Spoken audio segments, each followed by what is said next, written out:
In the last couple of weeks I've had lots and lots of questions about which pliers I use when working with plates and crockery.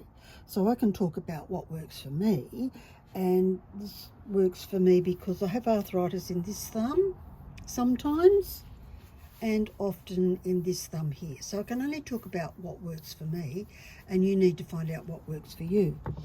Because the first pair always to get, well, this is my opinion only, leopards, because they pretty much cut everything.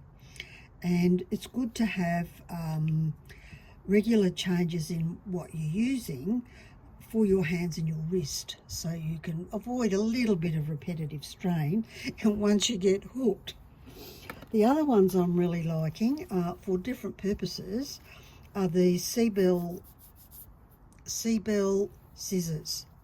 These are great, and the more you use them, the more you get to know them, and they come in really handy.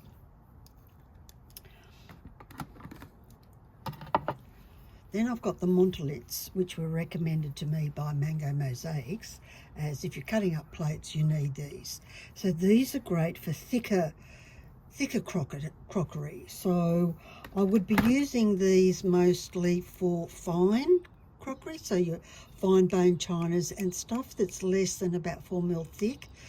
That comes in cups as well, because these don't come close enough to cut them well.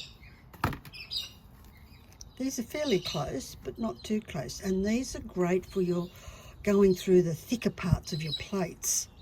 And these are my 3 must-haves. So as soon as I say I'm going to do some crockery, out these 3 come onto the workbench. Let's check it out.